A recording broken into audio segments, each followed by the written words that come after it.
बंदी छोड़ सतगुरु रामपाल जी परमेश्वर जी की जय हो।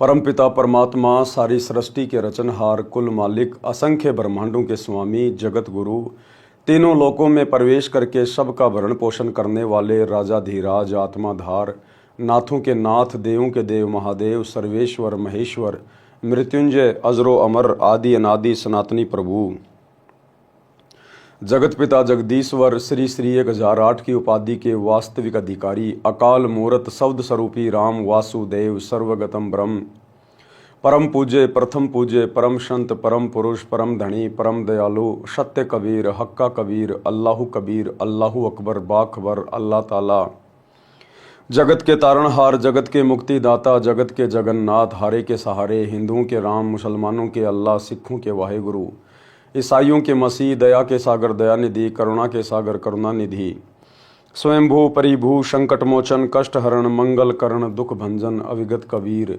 निर्विकार निर्विषम परमात्मा, अलय अलेख सतगुरु, आदि अनादि सतगुरु, असली मर्यादा पुरुषोत्तम, असली राम, असली कृष्ण, असली घनश्याम, असली मुरारी,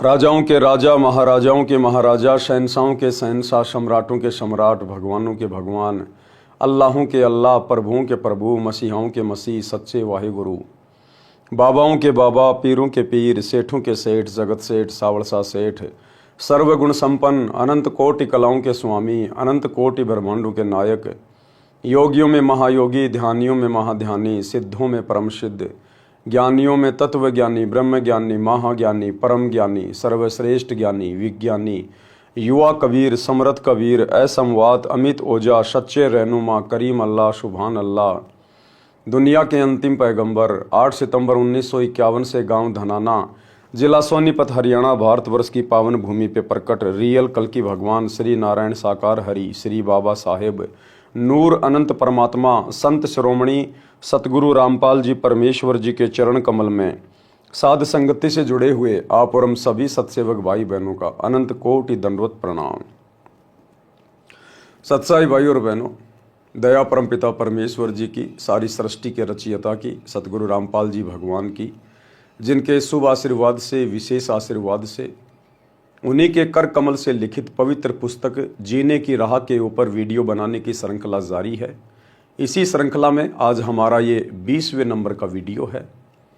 प्रत्येक वीडियो में गुरुदेव भगवान के आशीर्वाद से हमें अध्यात्म के विषय में, भक्ति मार्ग के विषय में, सत भक्ति के विषय में, एक भगत में क्या गुण होने चाहिए, सतगुरु को भगत ने किस दृष्टि से देखना चाहिए, कैसे भक्ति मार्ग पर सफलता प्राप्त होगी, गुरु के साथ कैसा व्यवहार करना चाहिए, आम समाज में हमें कैसे रहना चाहिए, इन तमाम बातों की जानकारी हो रही है और ये तमाम बातें हमारा विश्वास भक्ति मार्ग पर दृढ़ करती जा रही हैं। तो आज की वीडियो में हमें गुरुदेव भगवान समझा रहे हैं कि जो काल का जीव होता है, जो काल प्रेरित आत्मा होती है, जिसके संस्कार बिगड़े हुए होते हैं, वो आत्मा सतगुरु के ज्ञान को स्वीकार नहीं करती है। किसी के कहने से, सुनने से अगर नाम दीक्षा भी ले लेगा तो वो सतगुरु के वचन निभा नहीं पाएगा। तो चलिए आगे बढ़ते हैं गुरुदेव के कर कमल से लिखित पवित्र पुस्तक जीने की राह, वीडियो नंबर 20, पेज नंबर 152।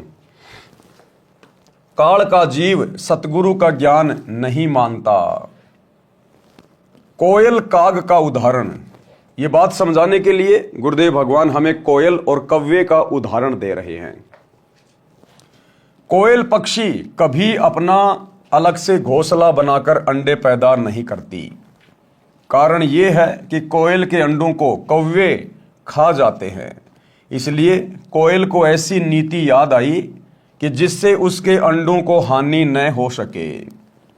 ये कोयल है परमात्मा कबीर जी, सतगुरु रामपाल जी, और ये कौवा है काल, 21 ब्रह्मांड का स्वामी। परमात्मा अपने सत भक्तों की अलग से पहचान नहीं होने देता। इसी 21 ब्रह्मांड में, उन्हीं परिवारों में परमेश्वर अपनी आत्माओं को जन्म दे देता है, किसी का बेटा बेटी बना के, जो काल के परिवार हैं, जो काल के अधीन है। उसी परिवार में परमात्मा भी अपनी हंस आत्माएं उनके बेटा बेटी के रूप में भेज देते हैं।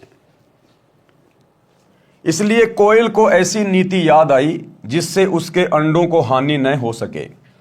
कोयल जब अंडे उत्पन्न करती है तो वह ध्यान रखती है कि कहां पर कौवी यानी फीमेल क्रो ने अपने घोंसले में अंडे उत्पन्न कर रखे हैं। जिस समय कौवी पक्षी भोजन के लिए दूर चली जाती है, यानी जो मादा जो कौवा होता है, जब वो भोजन के लिए अंडे उत्पन्न करके दूर चली जाती है तो पीछे से कोयल उस कौवी के घोंसले में अंडे पैदा कर देती है। यानी सतगुरु रामपाल जी भगवान, ये कबीर परमात्मा इस काल के साथ आंख मिचोली खेलते हुए अपनी हंस आत्माओं को भी उन्हीं परिवारों में बेटा बेटी के रूप में पैदा कर देते हैं और दूर पेड़ पर बैठ जाती है या आसपास रहेगी। जिस समय कौवी घोंसले में आती है तो वह 2 के स्थान पर 4 अंडे देखती है।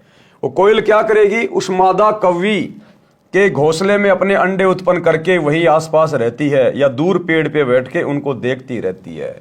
इसी प्रकार नाम उपदेश से पहले परमात्मा अपनी आत्माओं के साथ ही रहते हैं। परमेश्वर कबीर जी, सतगुरु रामपाल जी भगवान जी, जिन अपनी अच्छी अंश आत्माओं को, जिनको आगे चलकर अपनी शरण में लेना होता है, इसी काल के परिवार में परमात्मा उनको भेज देते हैं। और उस परिवार में जब वो हंस आत्मा उत्पन्न हो जाती है किसी के बेटा बेटी के रूप में, तो परमात्मा शुरू से ही उसके साथ रहते हैं। गुरुदेव भगवान बचपन से ही उस अपनी प्यारी आत्मा के साथ में रहते हैं, उसे हर प्रकार की आपदाओं से, संकट से, बीमारियों से, परेशानियों से बचाते रहते हैं। तो वो कोयल उस कौवी के घोंसले में अंडे पैदा करके आसपास रहती है और ध्यान रखती है। जिस समय कौवी घोंसले में आती है तो वह 2 के स्थान पर 4 अंडे देखती है। वह नहीं पहचान पाती कि तेरे अंडे कौन से हैं, अन्य के कौन से हैं, इसलिए वह चारों अंडों को पोषण करके बच्चे निकाल देती है। कोयल भी आसपास रहती है। अब कोयल भी अपने बच्चों को नहीं पहचानती है। ये तो एक सांसारिक उदाहरण है भाई और बहनों, कौवे और इसका कोयल का। बाकी सतगुरु रामपाल जी परमेश्वर तो अंतर्यामी है, जानी जान है। ये परमेश्वर तो सब कुछ जानते हैं, सब कुछ पहचानते हैं कि इनमें मेरे बच्चे कौन से हैं, मेरी शरण में कौन आएगा। अब कोयल भी अपने बच्चों को नहीं पहचानती है, क्योंकि सब बच्चों का एक जैसा रंग, काला रंग होता है। जिस समय बच्चे उड़ने लगते हैं तब कोयल निकट के अन्य पेड़ पर बैठकर कुहू कुहू की आवाज लगाती है। फिर ये कबीर भगवान सतगुरु रामपाल जी संत रूप में आकर और अपने सत्संग की आवाज लगाना शुरू करते हैं। टीवी के माध्यम से, ज्ञान गंगा पुस्तक के माध्यम से, या अन्य ऑडियो वीडियो के माध्यम से, या किसी अन्य भगत भाई बहन के माध्यम से परमात्मा फिर उस आत्मा तक अपनी जानकारी पहुंचाते हैं, अपनी आवाज वहां तक भेजते हैं। तब कोयल निकट के अन्य वृक्ष पर बैठकर कुहू कुहू की आवाज लगाती है। कोयल की बोली कोयल के बच्चों को प्रभावित करती है। कौवे वाले मस्त रहते हैं। यानी एक परिवार में मान लीजिए 5 मेंबर हैं, और जब सतगुरु रामपाल जी के सत्संग सुनने की बात आती है, उनकी पुस्तक पढ़ने की बात आती है, तो उनमें से 2 बड़ी आसानी से सतगुरु के ज्ञान को समझ जाते हैं, पहचान जाते हैं, और बाकी मेंबर नहीं मानते, बार बार कहने पर भी नहीं मानते। तो जो नहीं मान रहे हैं वो तो हैं कौवे के बच्चे, यानी वो काल प्रेरित आत्मा है। और जो तुरंत सत्संग सुनकर या कोई पुस्तक पढ़कर अंदर से जागृत हो जाते हैं कि भैया सत्संग लेना बहुत जरूरी है, नहीं तो बात बिगड़ जाएगी, तुरंत वो नाम दीक्षा के लिए दौड़ पड़ते हैं। तो वो हैं कोयल के बच्चे, कबीर भगवान के बच्चे, सतगुरु रामपाल जी की आत्मा। कोयल की बोली कोयल के बच्चों को प्रभावित करती है। कौवे वाले मस्त रहते हैं। कोयल की आवाज सुनकर कोयल के बच्चे उड़कर कोयल की ओर चल पड़ते हैं। कोयल कुहू कुहू करती हुई दूर निकल जाती है। साथ ही कोयल के बच्चे भी आवाज से प्रभावित हुए कोयल के पीछे पीछे दूर चले जाते हैं। कौवी विचार करती है कि ये तो गए सो गए, जो घोंसले में हैं उनको संभालती हूं कि कहीं कोई पक्षी हानि ना कर दे। ये विचार करके कौवी लौट आती है। इस प्रकार कोयल के बच्चे अपने कुल परिवार में मिल जाते हैं। जब वो मादा कौवी देखती है कि ये बच्चे तो गए सो गए, वो पीछे जो घोंसले में मेरे और बच्चे हैं कहीं उनको कोई पक्षी हानि ना कर दे, वो फिर वापस आ जाती है, कोयल के बच्चों का पीछा छोड़ देती है।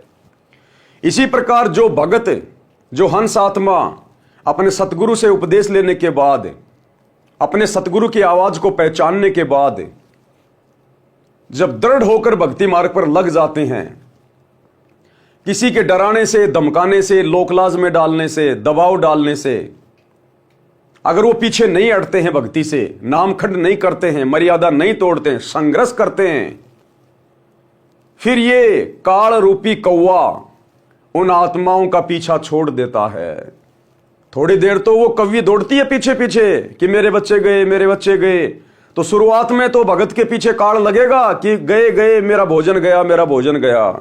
लेकिन वो कोयल के बच्चे पीछे मुड़ के नहीं देखते, वो अपनी मां की आवाज के पीछे पीछे उड़ते ही रहते हैं। तो जब सतगुरु का भगत अपने सतगुरु के ज्ञान को आधार बनाकर अपने आत्म कल्याण के लिए संघर्ष करता ही रहेगा, झुकेगा नहीं, टूटेगा नहीं, मर्यादा खंडित नहीं करेगा, चाहे घर छोड़ना पड़े, चाहे समाज छोड़ना पड़े, फिर वो कौवा, फिर वो मादा कौवा फिर उस भगत का पीछा छोड़ देती है और सोचता है कि पीछे जो मेरे बच्चे हैं कहीं उनको हानि ना हो जाए, उनको संभालता हूं। तो इस प्रकार हम भगत भाई बहनों ने सतगुरु के भक्ति मार्ग पर दृढ़ता के साथ लगना है, ताकि हमारे संघर्ष को देखकर, हमारे दृढ़ निश्चय को देखकर ये काल हमारा फिर पीछा छोड़ दे, अर्थात हमें दुखी करना, परेशान करना फिर ये बंद कर दे। तो जब घर परिवार वाले देख लेते हैं, समाज वाले देख लेते हैं, रिश्तेदार देख लेते हैं कि भैया ये मानने वाला नहीं है, इसको चाहे कितना कूट लो, कितना पीट लो, कितना धमका लो, कितना कुछ कह लो, ये मानने वाला नहीं है, ये तो बाबा रामपाल का पक्का भगत है, फिर वो घर परिवार रिश्तेदार वाले वो सब हमारा पीछा छोड़ देते हैं कि मरने दो इसको, जो करे वो करने दो, बाढ़ में जाए। तो जो संघर्ष करेगा सतगुरु उसी के साथ रहेगा और काल उसी का पीछा छोड़ेगा। जो दो नाव की सवारी में रहेगा, भक्ति भी करना चाहेगा और रिश्तेदारों को भी खुश रखना चाहेगा, उनकी ब्याह शादी में जाके, छोटे मोटे कार्यों में जाके, उनकी परंपराओं में शामिल होके, तो दो नाव की सवारी वाला कभी भी अपनी मंजिल को प्राप्त नहीं करेगा, ना घर का, ना घाट का, धोबी का कुत्ता बन के रह जाएगा। यह विचार करके वो कवि लौट आती है। इस प्रकार कोयल के बच्चे अपने कुल परिवार में मिल जाते हैं और फिर वो दृढ़ भगत अंत में भक्ति सफल करके अपने शतलोक में चला जाता है परमानेंट सुख भोगने के लिए। परमेश्वर कबीर जी ने धर्मदास को समझाया है कि हे धर्मदास, तेरा पुत्र नारायण दास काग यानी काल का बच्चा है, उसके ऊपर मेरे प्रवचनों का प्रभाव नहीं पड़ा। आप दयाल करुणामय सत्य पुरुष के अंश हो। अब कबीर परमात्मा ने धर्मदास से कहा कि धर्मदास, तेरा जो बेटा है ना नारायण दास, वो काल की आत्मा है और तुम हो मेरे बच्चे, तुम सत्य पुरुष के अंश हो। आपके ऊपर मेरी प्रत्येक वाणी का प्रभाव हुआ और आप खींचे चले आए। काल के अंश नारायण दास पर कोई असर नहीं हुआ। यही कहानी प्रत्येक परिवार में घटित होती है। जो अंकुरी हंस यानी पूर्व जन्म के भक्ति संस्कारी, जो किसी जन्म में सतगुरु कबीर जी के सत्य कबीर पंथ में दीक्षित हुए थे परंतु मुक्त नहीं हो सके। अब देखो भाई और बहनों, बात आती है पिछली पीढ़ी पे। क्या कह रहे हैं गुरुदेव? जो किसी जन्म में सतगुरु कबीर जी के सत्य कबीर पंथ में, तो सत्य कबीर पंथ तो मेरे भाई कलयुग की पिछली पीढ़ी में शुरू होता है। ये सत्य कबीर पंथ, वास्तविक कबीर पंथ, जहां पूरी भक्ति का आपको ट्रीटमेंट दिया जाता है, ये तो कलयुग की पिछली पीढ़ी में शुरू होता है। यानी कलयुग की पिछली पीढ़ी में ही हम भगत आत्माएं अपने सतगुरु से अपना हाथ छुड़वा लेती हैं, काल के जाल में रह जाते हैं। फिर ये परमात्मा उन्हीं आत्माओं को बार बार काल के हाथ से वापस खींचता है। फिर ये परमात्मा उन आत्माओं को अपनी शरण में लेता है, कलयुग की पिछली पीढ़ी तक लाने का प्रयास करता है।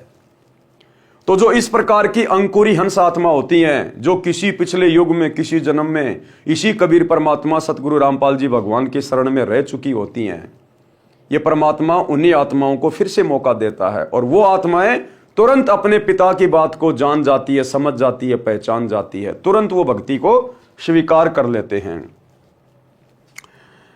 हंस यानी पूर्व जन्म के भक्ति संस्कारी, जो किसी जन्म में सतगुरु कबीर जी के सत्य कबीर पंथ में दीक्षित हुए थे परंतु मुक्त नहीं हो सके, मोक्ष नहीं करवा पाए।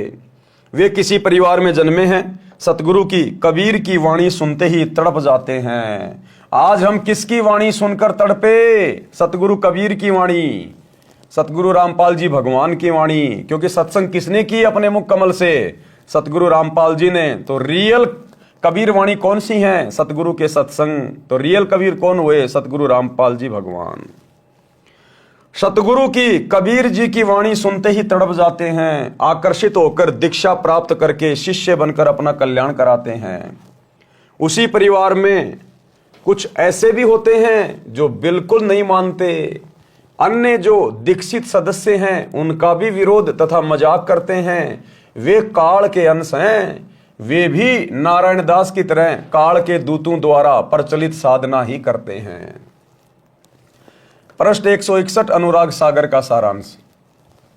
कबीर परमात्मा ने कहा कि हे धर्मदास, जिस प्रकार सूरवीर तथा कोयल के बच्चे चलने के पश्चात पीछे नहीं मुड़ते, जिस प्रकार सूरवीर यानी योद्धा रण के मैदान में कभी पीछे नहीं हटता, एक बार आगे बढ़ गया तो मरना मंजूर, पीछे कदम नहीं हटाएगा, पीठ नहीं दिखाएगा। और कोयल के बच्चे एक बार अपनी मां की आवाज को सुनकर यदि घोंसले से उड़ गए तो पीछे मुड़ के नहीं देखते। इसी प्रकार सूरवीर, कोयल के बच्चे और संत यानी भगत, ये कभी पीछे पैर नहीं हटाते, कभी पीछे पैर नहीं हटाते। कबीर परमात्मा ने कहा कि हे धर्मदास, जिस प्रकार सूरवीर तथा कोयल के बच्चे चलने के पश्चात पीछे नहीं मुड़ते, इस प्रकार यदि कोई मेरी शरण में इस प्रकार दौड़कर सब बाधाओं को तोड़कर परिवार का मोह छोड़कर मिलता है तो उसकी 101 पीढ़ियों को पार कर दूंगा। कबीर भगत बीज होवे जो हंसा, यानी जो अधिकारी भगत होगा, जो परमात्मा का अधिकारी अंकुरी हंस होता है, भक्ति बीज होता है। कबीर भक्ति बीज होवे जो हंसा, तारू तास के 71 वंशा, 71 यानी 101 पीढ़ी परमात्मा उसकी पार कर देता है, यानी उनको भक्ति का अधिकारी बना देता परमात्मा। दृढ़ होकर लगा वो एक भगत और पीढ़ियों का उद्धार करवा दिया 101 का। कितना पुण्य लेके जाएगा, कितना भक्ति धन लेके जाएगा। तो यदि परिवार में एक भगत पे दृढ़ होकर ज्ञान को समझकर, ज्ञान को आधार बनाकर, गुरु को भगवान मानकर, समाज को ना देखकर, लोकलाज मर्यादाओं को ना देखकर अगर भक्ति पर दृढ़ होकर लग जाता, दीवार बन के खड़ा हो जाता है, तो वो अपनी 101 पीढ़ियों का उद्धार करवा देता है, 101 पीढ़ियों का। और अगर परिवार का कोई सदस्य जो मुखिया है, जिसने उपदेश ले लिया, और यदि वो कमजोर पड़ जाता है, भक्ति पे दृढ़ नहीं रहता, मर्यादा तोड़ देता है, बार बार नाम खंड करके बैठ जाता है, तो वो अपनी आने वाली पीढ़ियों को भी काल के मुख में भेज देता है, काल का भोजन बना देता वो। तो परमेश्वर ने वर्तमान में आप और हम सभी भगत भाई बहनों को मुख्य तौर पे चुना है। मुख्य तौर पे हम परमेश्वर की भक्ति रूपी फसल के बीज हैं, बीज। तो भाई और बहनों, हमने दृढ़ रहना, क्योंकि हमारे पीछे हमारी 101 पीढ़ियों का भविष्य जुड़ा हुआ है। कबीर भक्ति बीज होवे जो हंसा, तारू तास के 71 वंशा।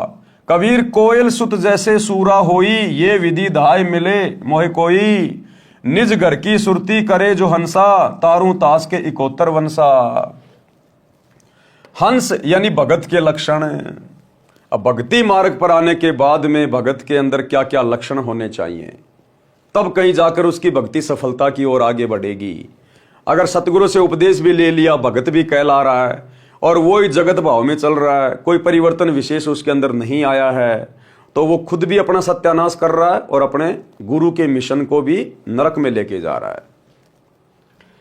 काग जैसी गंदी वृत्ति को त्याग देता है। जो हंस होता है, जो सच्चा भगत होता है, वो काग जैसी गंदी वृत्ति को त्याग देता है। काग क्या करता है? काग गंदी वस्तुएं खाता है, टट्टी खाता है, गोबर खाता है, कीड़े मकोड़े खाता है, मांस खाता है।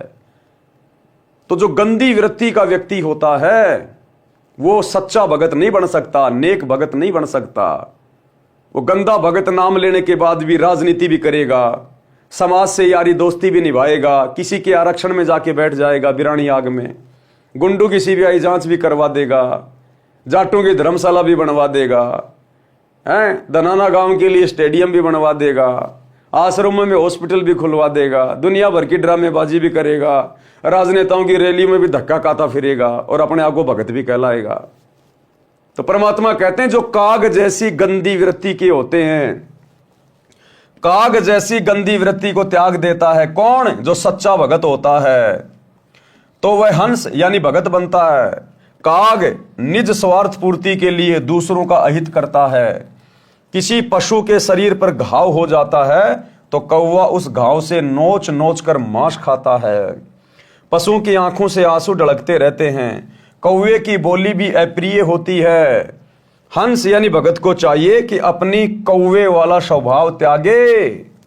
गुरुदेव कह रहे हैं कि भगत को चाहिए कि नाम उपदेश लेने के बाद में कौवे जैसा स्वभाव त्याग दे, मीठा बोले। भगत की भाषा मीठी होनी चाहिए, गाली गलोच नहीं होने चाहिए, आवाज में कर्कश नहीं होना चाहिए। गुरुदेव कहते हैं कौवा काको धन हरे और कोयल काको देत, यानी कौवा किसका धन खा रहा है, किसका जमीन संपत्ति हड़प रहा है, और कोयल काको देत, और कोयल किसको धनवान बना रही है, पर मीठे वचन बोल के सबको मन हर लेत। कौवा काको धन हरे और कोयल काको देत, पर मीठे वचन बोल के सबको मन हर लेत।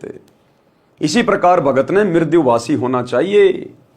भगत ने किसी के साथ में ठगी नहीं करनी चाहिए, धोखाधड़ी नहीं करनी चाहिए, रिश्वत वगैरह नहीं लेनी चाहिए, किसी की आत्मा नहीं दुखानी चाहिए, चोरी जारी नहीं करनी चाहिए। भगत ने राजनीति नहीं करनी चाहिए, सबके साथ मित्र भाव में रहे, समभाव में रहे। ये लक्षण बताए गुरुदेव भगवान ने। भगत ने फिर उस कव्य वाली वृत्ति को जो नाम दीक्षा लेने से पहले थी उसको छोड़ देनी चाहिए। कोए की बोली भी अप्रिय होती है। हंस यानी भगत को चाहिए कि अपनी कौवे वाला स्वभाव त्यागे, निज स्वार्थवश किसी को कष्ट ना दे, कोयल की तरह मृदु भाषा बोले। ये लक्षण भगत के होते हैं। ज्ञानी यानी सत्संगी के लक्षण हैं। अब सत्संगी भगत के और क्या लक्षण बताए गुरुदेव भगवान ने। सतगुरु का ज्ञान तथा दीक्षा प्राप्त करके यदि शिष्य जगत भाव में चलता है वह मूर्ख है। सतगुरु से दीक्षा लेने के बाद भी भगत अगर जगत भाव में चल रहा है, सांसारिक भाव में चल रहा है, तो गुरुदेव कहते हो मूर्ख है, मूर्ख। अब सतगुरु से दीक्षा लेने के बाद, इतना ज्ञान लेने के बाद अपने स्वार्थ के लिए गांव वालों के लिए स्टेडियम बना दिया, गांव वालों को खुश करने के लिए बैडमिंटन का स्टेडियम, ताकि धनाना गांव वाले धनाना आश्रम में कोई रोक टोक पैदा ना करें। तो निज स्वार्थ के लिए जगत भाव में चल रहा है गुरु जी का परिवार। ये कोऑर्डिनेटर हरियाणा के जाट आरक्षण में जाकर संगत को बैठा दिया, खुद भी जाके बैठ गए, महीने महीने तक ड्रामा करते रहे जाटों के धरनों पर, और करोड़ों रुपया चंदे के रूप में दे दिए। इसको कहते जगत भाव में चलना। भगतों ने आरक्षण चाहिए क्या इस गंदे लोक में? इस गंदे लोक में यदि किसी भगत को आरक्षण चाहिए तो वो गधा बनेगा, गधा। सतलोक नहीं जा सकता। राजस्थान के मृतक गैंगस्टर जो पुलिस एनकाउंटर में मारा जा चुका है, उसकी सीबीआई जांच का समर्थन राजपूत करणी सेना के लोग कर रहे थे, उसके समाज के लोग। जबरदस्ती सतगुरु रामपाल जी के भक्तों को सतगुरु रामपाल जी के काल प्रेरित परिवार ने जलती हुई आग में बैठा दिया। ये होता है जगत भाव में चलना। बेवजह गोहाना जाट धर्मशाला का 5वां फ्लोर गुरुदेव के दोनों लड़कों ने बनवाने का ठेका ले लिया 1 करोड़ रुपए की लागत से। संगत का ज्योति पाठ का पैसा कुएं में डाल दिया, आग में झोंक दिया। इसको कहते हैं जगत भाव में चलना। श्री राम मंदिर प्राण प्रतिष्ठा के समय जो लोग उनके दर्शन करने आ रहे थे रामलला के, जबरदस्ती जगत भाव में चलते हुए सतलोक आश्रम वालों ने, गुरुदेव के परिवार ने अयोध्या में 1 महीने का भंडारा लगा दिया। यह होता जगत भाव में चलना। भाई और बहनों, यह सत भक्ति मार्ग है। बकवाद करके कोई भी आत्मा आज तक सतलोक नहीं जा पाई। इसीलिए तो हम लोग अभी तक यही पड़े हैं। और सतगुरु का काल के साथ एग्रीमेंट है, सतगुरु जरा भी भाईचारा फालतू का नहीं निभाएगा, पक्ष विपक्ष की भूमिका नहीं करेगा। जब तक ये आत्मा ज्ञान को आधार बनाकर इस काल लोक के दुखों से दुखी होकर सतलोक चलने की चेष्टा नहीं करेगी, जैसा भाव जैसा चाव हमारे को सतलोक से नीचे आने का चढ़ा था काल के साथ है, इतना ही वो कशक, वो तड़प जब तक हमारी वापस सतलोक जाने की नहीं बनेगी, ये परमात्मा हमें स्वीकार नहीं करेगा। और जगत भाव में चलने से ये कशक कभी जिंदगी में नहीं बनने वाली। तो जो कार्य वर्तमान में गुरुदेव की गैर हाजिरी में 2014 बरवाला कांड के बाद गुरुदेव का परिवार कर रहा है, कोऑर्डिनेटर कर रहे हैं, लाखों की संगत उनके पीछे मूर्ख होकर कर रही है, ये जगत भाव वाले कार्य हैं।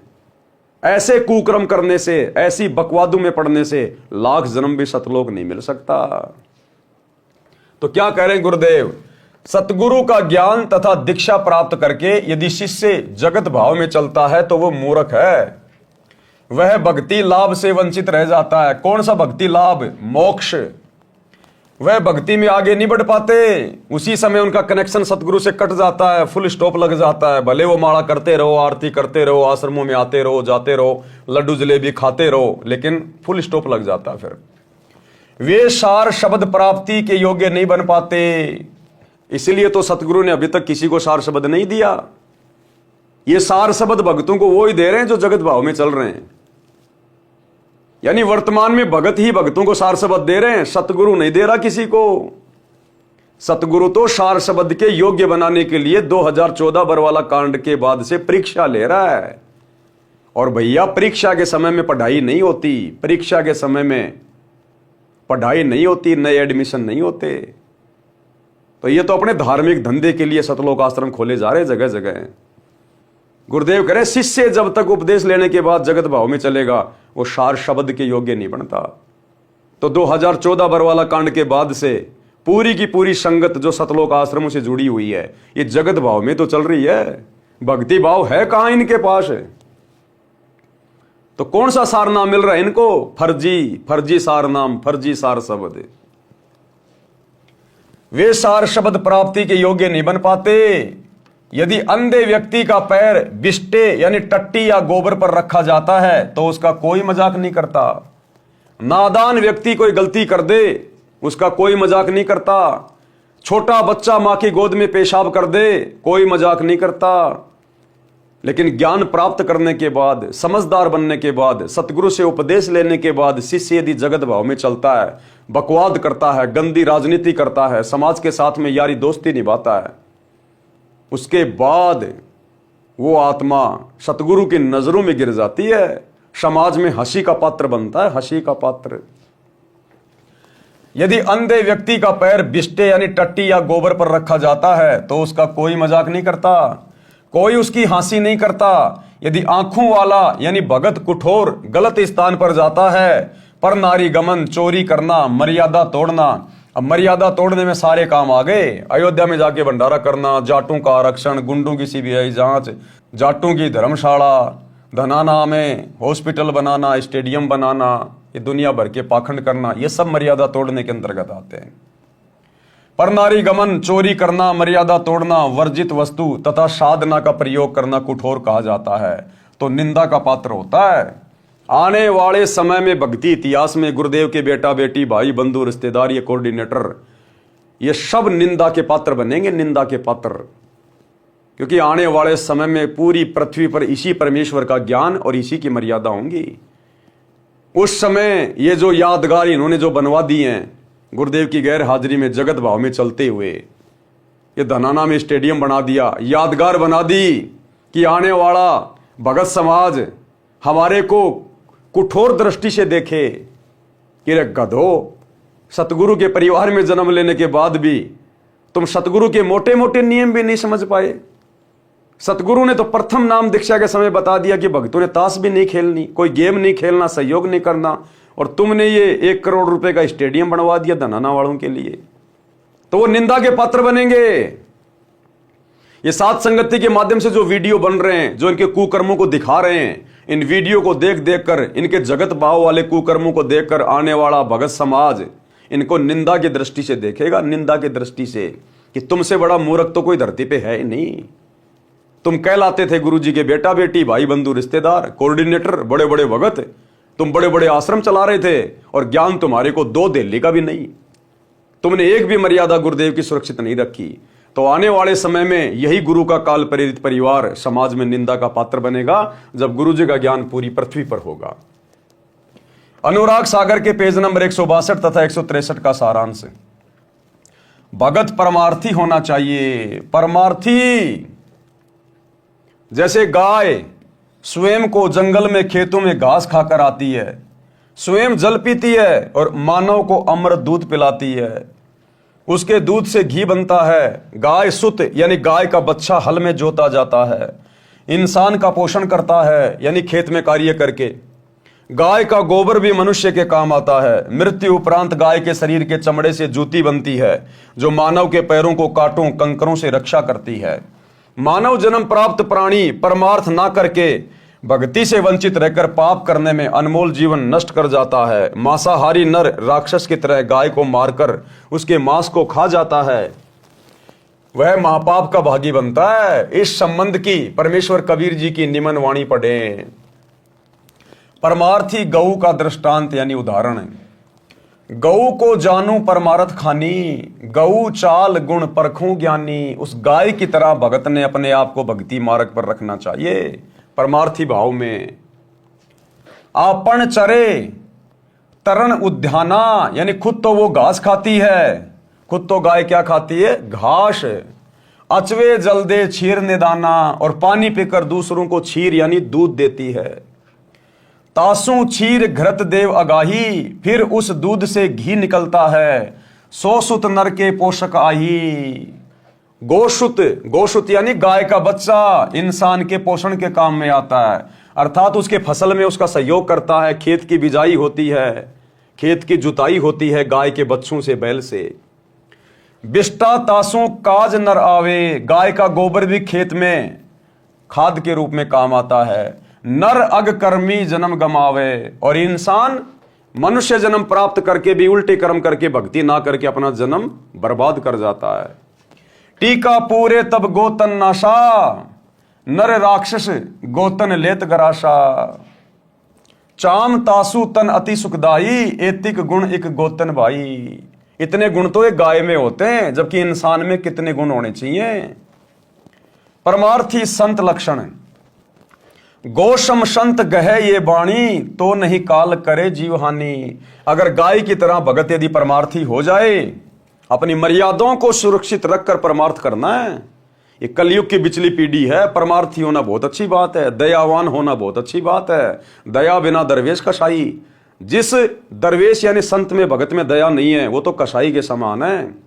लेकिन दया हमने केवल उतनी करनी है कि हमारी मर्यादा सुरक्षित रहे। अगर मर्यादा तोड़कर आप किसी का भला कर रहे हो, आप सबसे बड़े बुद्धू हो, सबसे बड़े मूर्ख हो आप। हमने राजा जनक की तरह आवश्यकता से ज्यादा दया भाव नहीं दिखाना। राजा जनक दयालु था, अपने आधे पुण्य उन 12 करोड़ आत्माओं के निमित्त कर दिए धर्मराज को, जो नरक में कष्ट भोग रही थी। काल ने ठग लिया, उसको पुण्यहीन कर दिया। तो हम भक्तों ने यह गलती नहीं करनी बिल्कुल भी। जैसे बाजीद ने उस बुढ़िया को अपनी सारी कमाई दे दी उस कुतिया को रोटी खिलाने के लिए, हमने ये गलती नहीं करनी। अगर हमारी भक्ति पे आंच आएगी तो चाहे दुनिया जल के मरो, हमने देखना भी नहीं है। और बाकी हमारी मर्यादाओं में रहते हुए यदि हम किसी का भला कर सकते हैं, किसी की मदद कर सकते हैं तो कीजिए, उसमें कोई दिक्कत नहीं। वो आपके ऊपर निर्भर करता है करना या नहीं करना है। परंतु मर्यादा तोड़कर किसी का भला किया, किसी के ऊपर दया दिखाई, तो फिर सबसे बड़े हम मूर्ख समझे जाएंगे, सबसे बड़े मूर्ख।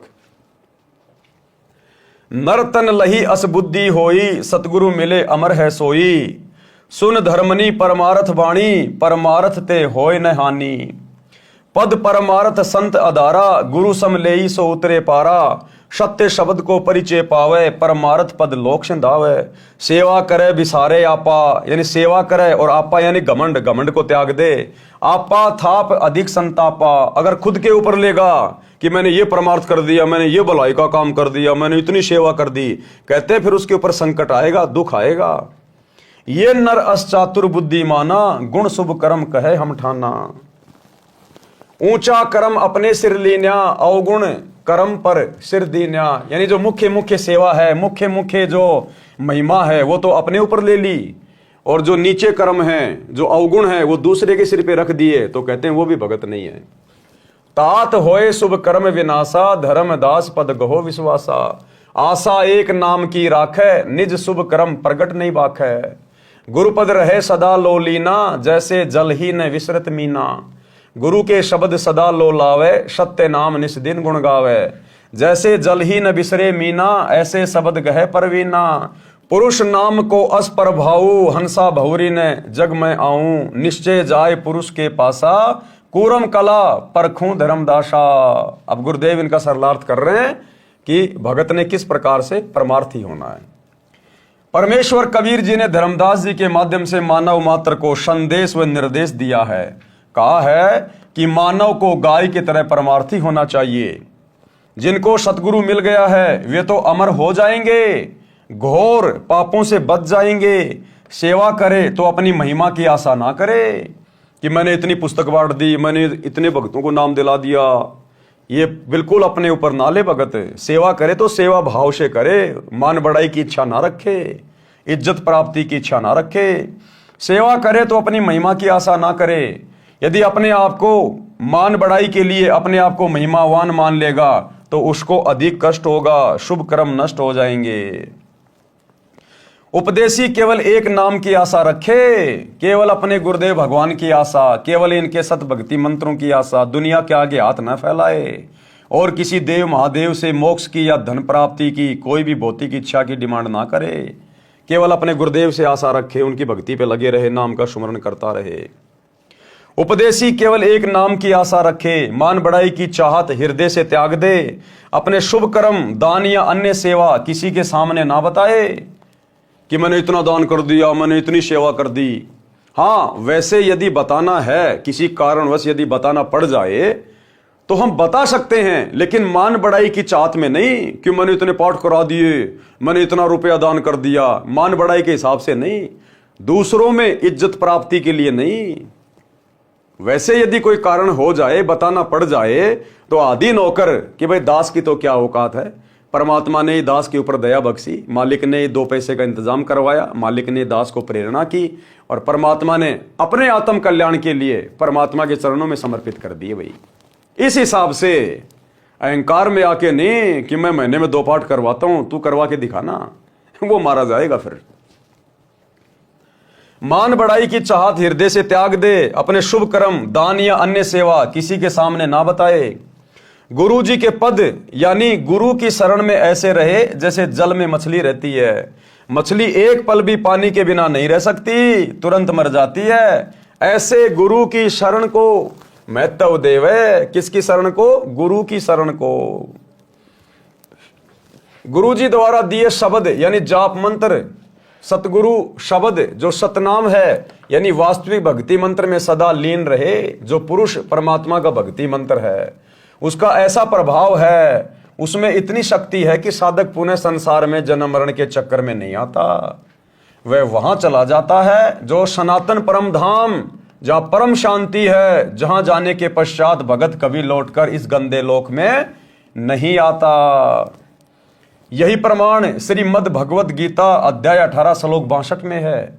गीता ज्ञानदाता ने कहा कि हे अर्जुन, तू सर्व भाव से उस परमेश्वर की शरण में जा, उस परमेश्वर की कृपा से ही तू परम शांति को तथा सनातन परम धाम शाश्वतम स्थानम को प्राप्त होगा। अब वो परमेश्वर कौन है जिसकी शरण में जाएं? अब वो परमेश्वर कौन है भैया जिसकी शरण में जाएं और सर्व भाव से भक्ति करें? वो परमेश्वर है सतगुरु रामपाल जी।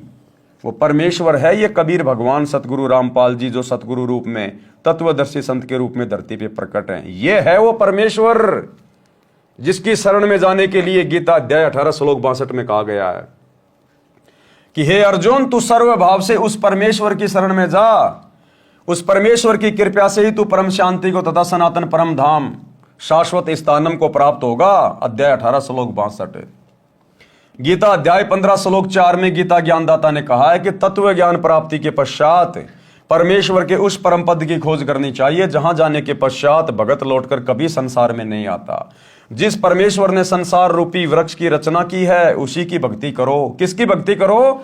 जिसने संसार रूपी पेड़ की रचना की है उसी की भक्ति करो। तो भक्ति तो वर्तमान में भैया हम सतगुरु रामपाल जी की कर रहे हैं, तो संसार रूपी वृक्ष की रचना किसने की, यानी सृष्टि की रचना किसने की? सतगुरु रामपाल जी ने, क्योंकि उसी की भक्ति करने का निर्देश है ना। तो भक्ति वर्तमान में हम किसकी कर रहे हैं? गुरुदेव भगवान की। तो कौन हुए संसार रूपी पेड़ के रचनहार? सतगुरु रामपाल जी। जिस परमेश्वर ने संसार रूपी वृक्ष की रचना की है उसी की भक्ति करो। अध्याय 15 श्लोक 4। तो आप और हमारा सौभाग्य, हमें उस परमेश्वर की भक्ति उनकी शरण मिल चुकी है। गीता ज्ञानदाता ने अपनी नाशवान अर्थात जन्म मरण की स्थिति गीता अध्याय 2 श्लोक 12, अध्याय 4 श्लोक 5 व 9 में तथा अध्याय 10 श्लोक 2 में स्पष्ट ही कर रखी है कि अर्जुन, तेरे और मेरे बहुत जन्म हो चुके हैं, तू नहीं जानता, मैं जानता हूं। पाठक जनों, गीता से स्पष्ट हुआ कि गीता ज्ञानदाता काल ब्रह्म है, जो श्री कृष्ण जी के शरीर में प्रवेश करके बोल रहा था, नाशवान है, जन्म मरण के चक्कर में है, तो उसके उपासक की भी यही स्थिति होती है। यानी जो खुद जन्म मरण में है, गीता ज्ञान देने वाला, चाहे श्री कृष्ण मानो, चाहे विष्णु मानो, चाहे काल मानो, जब वो खुद ही जन्म मरण में है, गीता अध्याय 4 श्लोक 5 और 9 में कह रहा है, गीता अध्याय 10 श्लोक 2 में कह रहा है कि मैं तो जन्म मरण में हूं, तो बताओ फिर उनकी भक्ति करने से उनके भक्तों की जन्म और मृत्यु कैसे समाप्त हो जाएगी? श्री कृष्ण की भक्ति करने से, श्री विष्णु जी की भक्ति करने से या काल ब्रह्म की भक्ति करने से भगत की कभी भी जन्म और मृत्यु समाप्त नहीं हो सकती, क्योंकि वे खुद जन्म और मृत्यु में है। तो उनके उपासक की भी यही स्थिति होती है। इसलिए गीता अध्याय 18 श्लोक 62 तथा अध्याय 15 श्लोक 4 में वर्णित लाभ नहीं हो सकता। यानी वो सनातन परम धाम काल की भक्ति से, विष्णु की भक्ति से, श्री कृष्ण की भक्ति से प्राप्त नहीं हो सकता।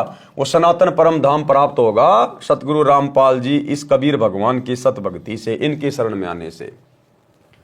दूसरी बात यह सिद्ध होती है कि गीता ज्ञानदाता से कोई अन्य समर्थ तथा सर्व लाभदायक परमेश्वर है।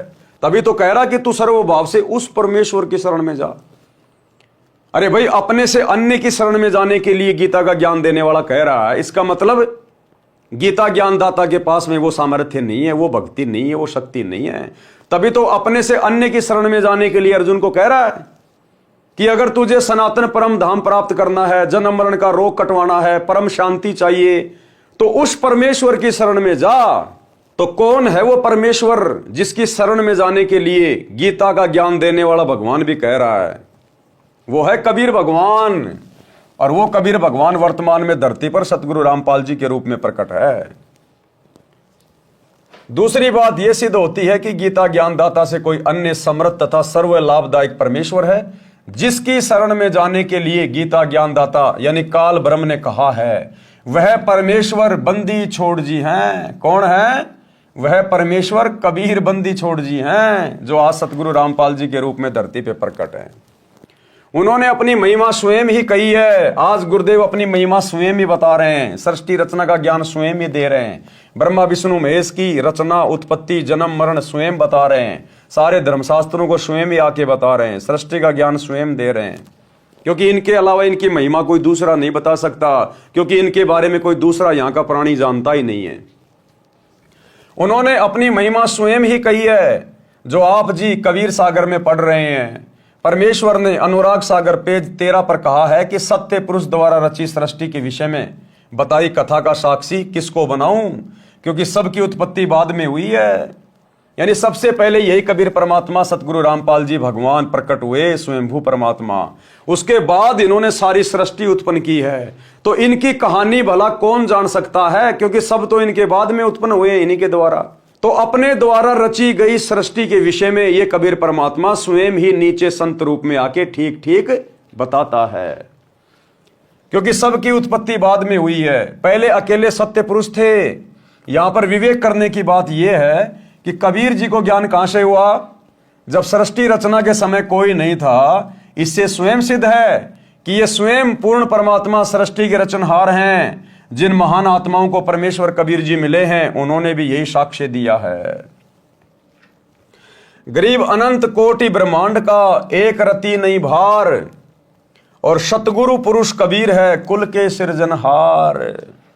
अनंत कोटि ब्रह्मांड का एक रति नहीं भार। ये इतने बड़े बड़े ब्रह्मांड, इतने बड़े बड़े लोक, द्वीप, चांद, सूरज, गैलेक्सी, ये तारे सितारे परमात्मा ने बना बना के छोड़ दिए। ये सब के सब कबीर परमेश्वर सतगुरु रामपाल जी भगवान की समर्थता के कारण, उनकी वचन शक्ति से बंधे होने के कारण अपनी अपनी जगह पे चक्कर लगा रहे हैं। अब वैज्ञानिक कहेंगे ये तो गुरुत्वाकर्षण के कारण हो रहा है। अरे तो वो गुरुत्वाकर्षण किसने पैदा किया? वो भी तो इसी कबीर भगवान ने पैदा किया, जिसको तुमने गुरुत्वाकर्षण का नाम दे दिया। संत भाषा में उसको परमेश्वर की वचन शक्ति कहते हैं, वचन शक्ति। तो कहते हैं गरीब अनंत कोटि ब्रह्मांड का एक रति नहीं बार, और सतगुरु पुरुष कबीर है। यानी सतगुरु ही वो समर्थ पुरुष है, कबीर है, कुल के सृजनहार, पूरी सृष्टि को जिन्होंने रचा है। भावार्थ इस वाणी से ही स्पष्ट है। क्या स्पष्ट है? यानी अगर कबीर भगवान है, अगर कबीर जी ही परमात्मा है, कबीर जी भगवान है, तो उनको ज्ञान कहां से हुआ? और तो कोई ज्ञान देने वाला था ही नहीं यहां पर। उस कबीर परमात्मा ने आके ज्ञान बताया सबको, तो कबीर जी को ज्ञान देने वाला कौन? कोई नहीं। इसीलिए तो उसको जगत गुरु कहा जाता है। इसीलिए तो जगत गुरु उसी को कहा जाता है जो स्वयं ही यहां आकर जगत का ज्ञान दे, सृष्टि का ज्ञान दे। और 650 साल पहले उस कबीर परमात्मा ने भी कंप्लीट ज्ञान नहीं दिया था। धर्मदास मेरी लाख दुआई, ये मूल ज्ञान कहीं बाहर न जाई। ये मूल ज्ञान तो आज दिया है सतगुरु रामपाल जी ने। कौन हुए सतगुरु रामपाल जी? संतों की वाणी है अनमोल, इसे ना समझ सके अनबोल।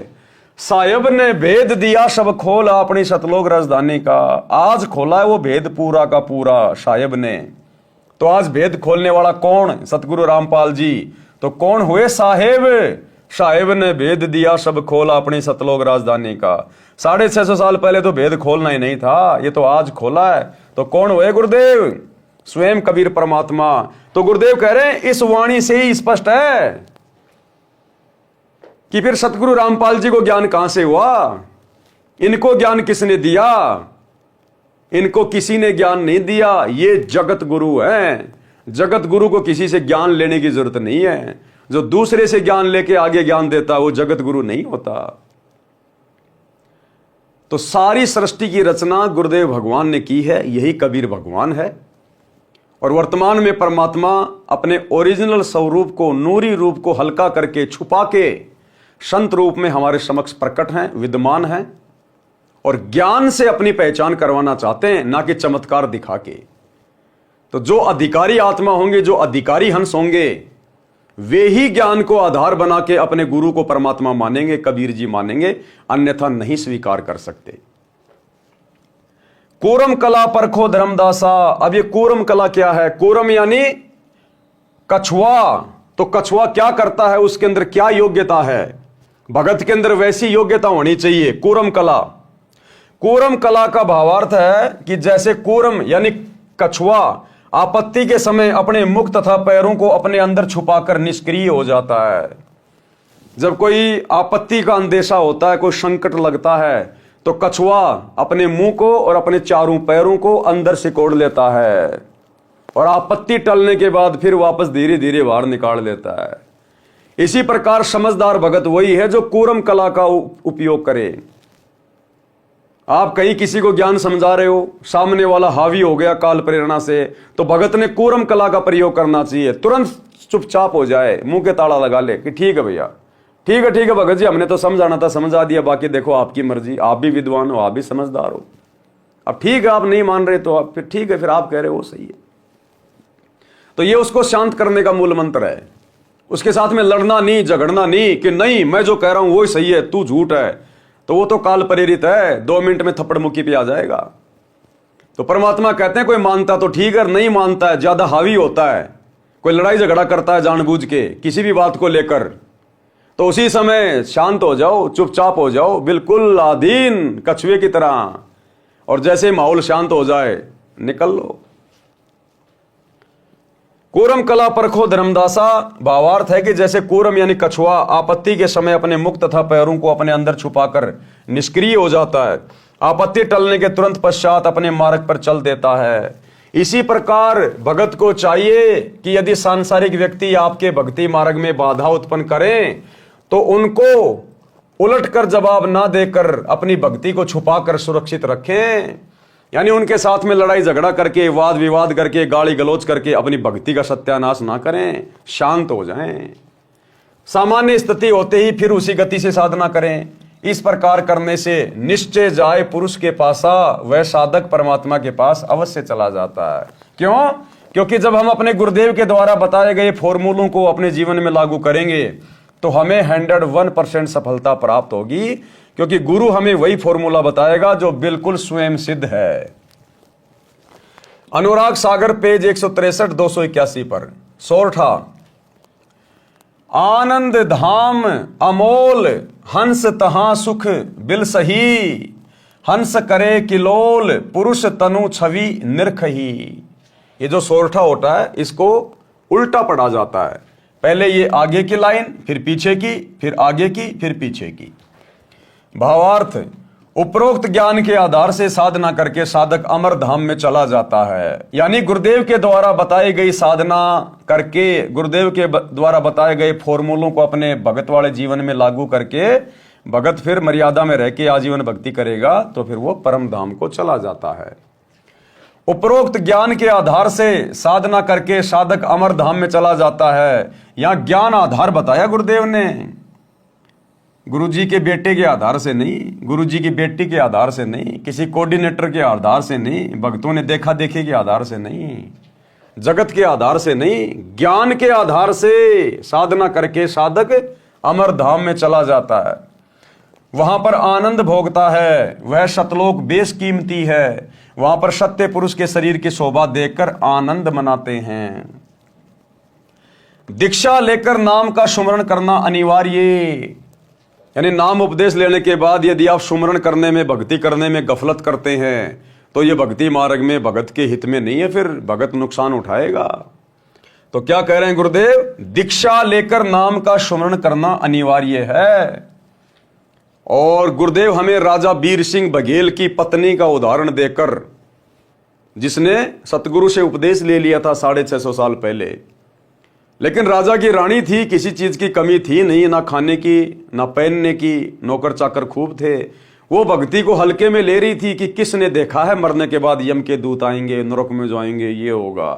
गुरु के वचनों को ज्यादा ध्यान नहीं देती थी। लेकिन एक समय उसका समय आया, यम के दूत आए और उसको पकड़ के लेके गए। तब उसको पता चला कि गुरुजी जो सत्संग में कहते थे बिल्कुल सत्य बातें हैं। तो गुरुदेव कह रहे हैं आपने पहले से ही इन उदाहरणों को देखकर, पढ़कर, सुनकर आपने भक्ति को हल्के में नहीं लेना चाहिए, मर्यादा तोड़कर भक्ति नहीं करनी चाहिए, गुरु को हल्के में नहीं लेना चाहिए। अध्याय बीर सिंह बोध पृष्ठ 123 पर। राजा बीर सिंह की एक छोटी रानी सुंदरदेई थी। राजा बीर सिंह की छोटी रानी का नाम था सुंदरदेई। उसने भी परमेश्वर कबीर जी से दीक्षा ले रखी थी।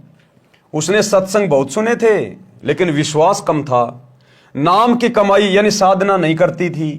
जब रानी का अंतिम समय आया तो यम के दूत राजभवन में प्रवेश कर गए, क्योंकि भक्ति पूरी उसकी बनी नहीं। भाई जिसकी भक्ति पूरी बनेगी, जो आजीवन मर्यादा में रहेगा, गुरु को परमात्मा मानेगा, तो यम के दूत आएंगे नहीं उसको लेने के लिए। लेकिन राजा बीर सिंह की रानी को लेने के लिए कौन आए? यम के दूत। यानी जिस भगत की भक्ति अधूरी रहेगी, जो भक्ति को हल्के में लेगा, मर्यादा तोड़ देगा, जगत भाव में चलेगा, नाम का सुमरण कम करेगा, बकवास ज्यादा करेगा, तो परमात्मा कहते फिर मैं नहीं आऊंगा लेने के लिए, फिर यम के दूत ही आएंगे, वो तुम्हारे रिश्तेदार ही आएंगे फिर लेने के लिए। जब रानी का अंतिम समय आया तो यम के दूत राजभवन में प्रवेश कर गए। फिर यम दूत रानी के शरीर में प्रवेश कर गए और अंतिम श्वास का इंतजार करने लगे। उस समय रानी सुंदरदेई के शरीर में बेचैनी हो गई। यमदूत दिखाई देने लगे। राजा ने रानी से पूछा क्या बात है? रानी ने कहा कि मुझे राजपाट, महल, आभूषण कुछ भी अच्छा नहीं लग रहा। पहले बहुत अच्छा लग रहा था, जब गुरुजी कहते थे बेटी नाम का सुमरण किया कर, ज्यादा ज्यादा भजन किया कर, ये काम आएगा, ये तेरा राजपाट, तेरे नौकर चाकर, तेरे गहने, ये तेरा राजा सब यहीं रह जाएंगे। तो रानी को विश्वास नहीं होता था, हल्के में लेती थी। और जब वो यम के दूत शरीर में प्रवेश कर गए, अंतिम श्वास का इंतजार करने लगे कि कब इसका गला दबाएं, तो रानी को बेचैनी हो गई। वो हार, श्रृंगार, गहने, नौकर चाकर, राजपाट सब फीका लगने लगा। तो जब राजा बीर सिंह ने पूछा कि बेचैन क्यों हो, तो क्या कहा? रानी ने कहा मुझे राजपाट, महल, आभूषण कुछ भी अच्छा नहीं लग रहा। रानी ने कहा कि साधु संतों को बुलाकर परमात्मा की चर्चा कराओ। अब साधु संत क्या करेंगे भैया? पूरी जिंदगी तो भक्ति नहीं करी, नाम का सुमरण नहीं किया, बकवादों में लगे रहे, लड्डू जलेबी बर्फी खाते रहे, मर्यादा तोड़ते रहे, तो अंत समय में भगत क्या करेंगे आके? जब भगवान ही साथ नहीं दे रहा तो भगत क्या ढोलक पेटी बजा के तुम्हारा उद्धार कर देंगे? रानी ने कहा कि साधु संतों को बुलाओ, परमात्मा की चर्चा कराओ। साधु तथा भगत आकर परमात्मा की चर्चा तथा भक्ति करने लगे।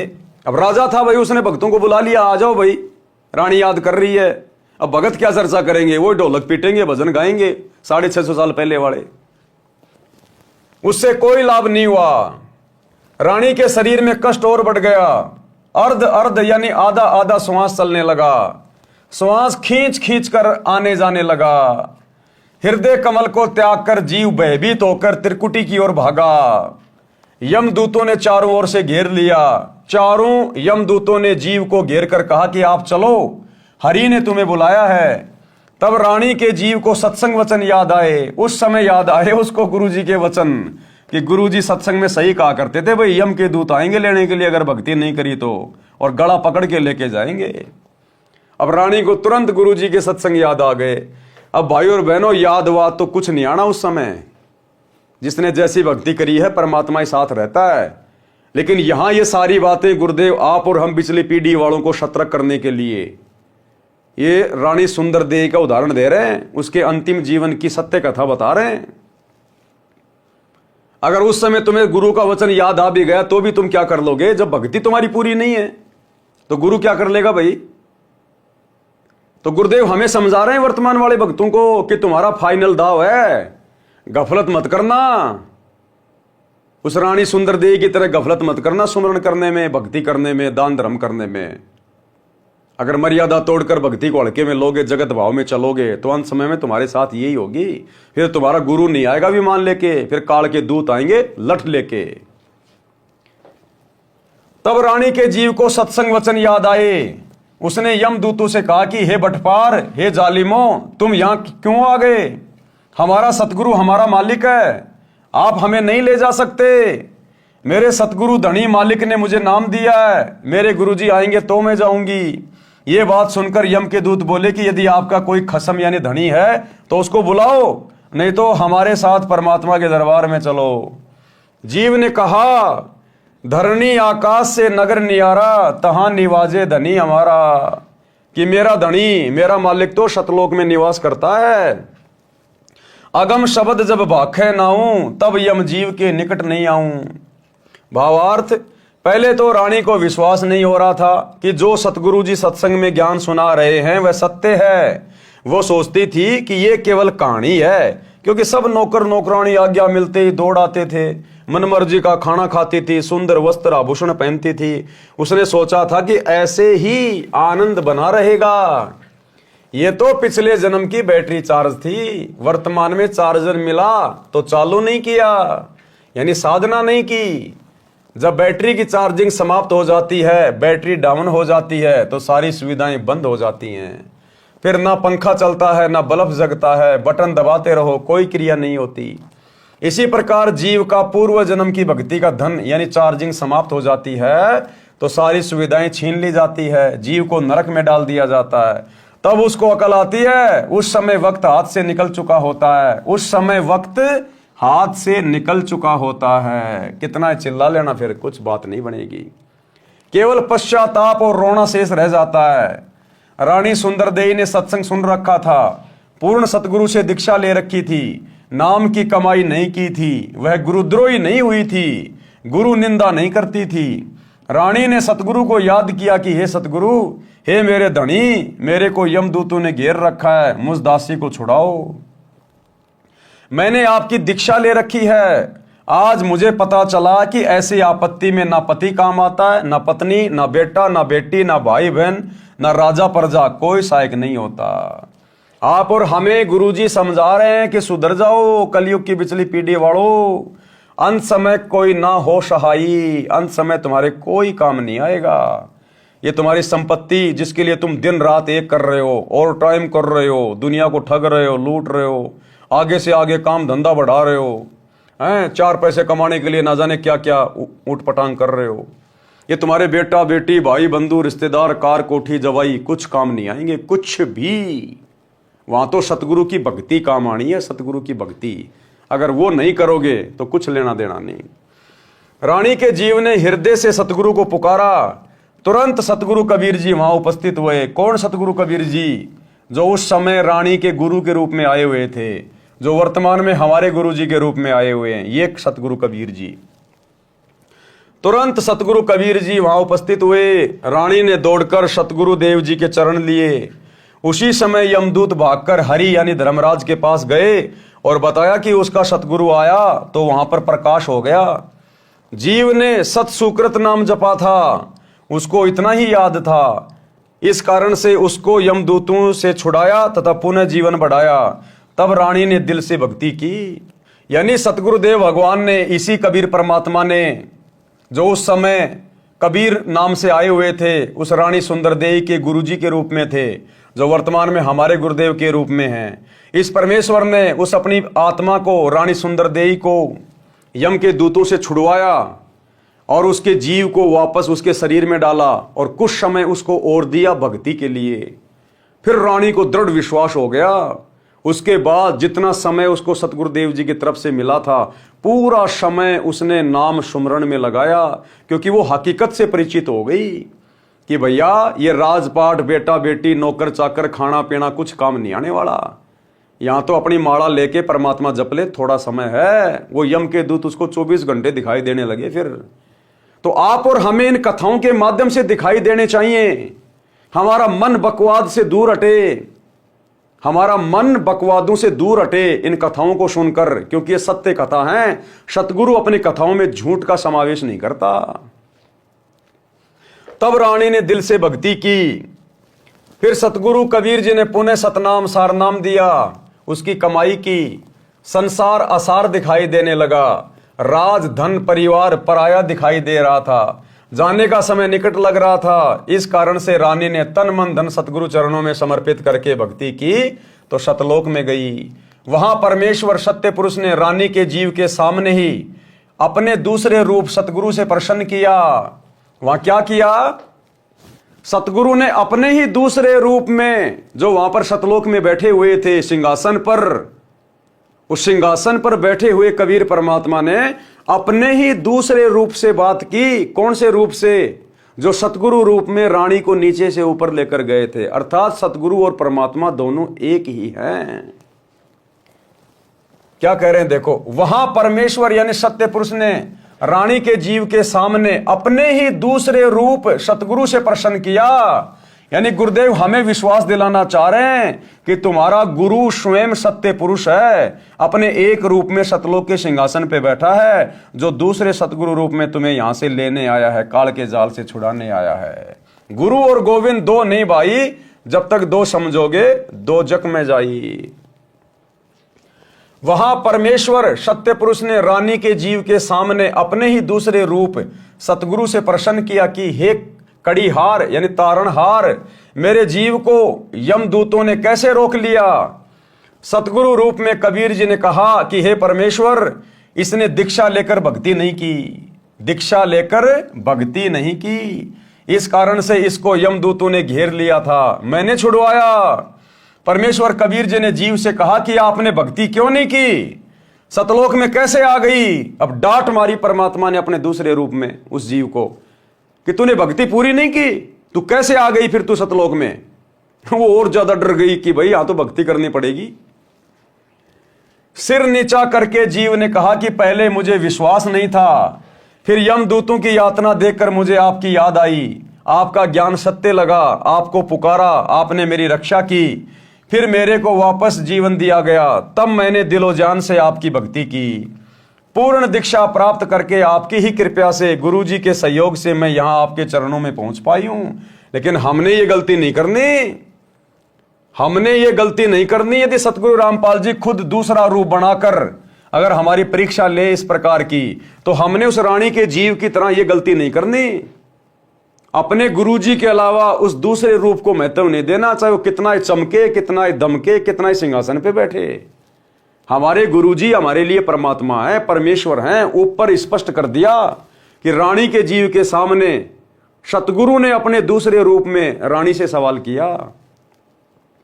तो यदि हमारी इस प्रकार की परीक्षा भी हो जाए, क्या कहते हैं गुरुदेव कि गुरु और गोविंद दोनों खड़े, किसके लागू पाए, बलिहारी गुरु अपना जिन गोविंद दियो बताए। और एक सत्संग में तो गुरुदेव ने स्पष्ट कर दिया कि जब तुम शरीर छोड़कर त्रिकुटी पे जाओगे तो वहां भी तुम्हारी परीक्षा होगी। वहां एक तरफ तो तुम्हारे गुरुजी खड़े हैं, सतगुरु रामपाल जी, और एक तरफ यदि वो कबीर भगवान भी आके खड़ा हो जाए, वैसे तो कोई दूसरा कबीर भगवान नहीं है कोई डाडी मूंछवाड़ा कहीं भी, लेकिन हमारी परीक्षा लेने के लिए गुरुजी मान लीजिए दूसरा रूप बना ले डाडी मूंछवाड़ा, तो कहते हैं एक तरफ तो त्रिकुटी पे तुम्हारे गुरुजी खड़े हैं और एक तरफ वो डाडी मूंछवाड़ा आके खड़ा हो जाए, तो गुरुदेव ने कहा कि आपने केवल अपने गुरुजी के चरण छूने, अपने गुरुजी को आदर सत्कार देना है। उस नकली कबीर की तरफ यदि आपने देख भी लिया, झांक भी लिया, दंडवत करना बहुत दूर की बात है, उसी समय फेल हो जाओगे। तो ये छोटा सा सत्संग गुरुदेव का हमें यही समझाएगा कि गुरु स्वयं कबीर है। चाहे लाख कबीर आके खड़े हो जाओ हमारे गुरुजी के सामने, हमने अपने गुरुजी के अलावा उनको परमात्मा की दृष्टि से देखना भी नहीं है, दंडवत भी नहीं करना है, आदर सत्कार भी नहीं करना है। सुनिए, गुरु और गोविंद दोनों खड़े हैं, वहां मान लीजिए परमात्मा दोनों रूप बना के खड़ा हो जा, एक दास का रूप और दूसरा अपना ओरिजिनल रूप। तो कहते हैं वहां भी परीक्षा होगी, किसके लागू पाए। सबसे पहले कहते बलिहारी गुरु अपना, जिन गोविंद दियो मिलाए। अपने गुरुजी के ही चरणों में गिरना, वहां पर परमात्मा की तरफ अगर झांक भी लिया उधर साथ होगी तो वो रिजेक्ट करेंगे आपको, यहां भी ऐसा ही होगा। अपने गुरुजी के ही चरणों में गिरना, वहां पर परमात्मा की तरफ अगर झांक भी लिया उधर साथ होगी तो वो रिजेक्ट करेंगे आपको, यहां भी ऐसा ही होगा। अपने गुरुजी के ही चरणों में गिरना, वहां पर परमात्मा की तरफ अगर झांक भी लिया उधर साथ होगी तो वो रिजेक्ट करेंगे आपको, यहां भी ऐसा ही होगा। तो वहां गुरुजी के ही चरणों में समर्पित होना है तो भगवान प्रसन्न। तो भाई और बहनों, बात समझ में आ रही होगी धीरे धीरे, तब हम कहीं जाकर भक्ति में सफलता प्राप्त करेंगे। लेकिन वो रानी बेचारी, क्योंकि 650 साल पहले परमात्मा ने कंप्लीट मूल ज्ञान दिया नहीं था, उस रानी के जीव को पूरा विश्वास नहीं था कि कबीर जी खुद ही परमात्मा है, इसलिए वो कबीर जी को केवल अपना सतगुरु मान रही थी और परमात्मा उनके दूसरे रूप को समझ रही थी। तो क्या बोली कि पूर्ण दीक्षा प्राप्त करके आप ही की कृपा से, गुरुजी के सहयोग से मैं यहां आपके चरणों में पहुंच पाई हूं। शतलोक में जाकर भगत अन्य भक्तों के पास भेज दिया जाता है, सुंदर अमर शरीर मिलता है, बहुत बड़ा आवास महल मिलता है, विमान आंगन में खड़ा है, सिद्धियां आदेश का इंतजार करती हैं, तुरंत विद्युत की तरह सक्रिय होती हैं, जैसे बिजली का बटन यानी स्विच दबाते ही बिजली से चलने वाला यंत्र तुरंत कार्य करने लगता है। ऐसे वहां पर वचन का बटन यानी स्विच है, जो मुख से निकाल देंगे, जो बात मन में सोच लेंगे तुरंत एक्टिव हो जाएगी।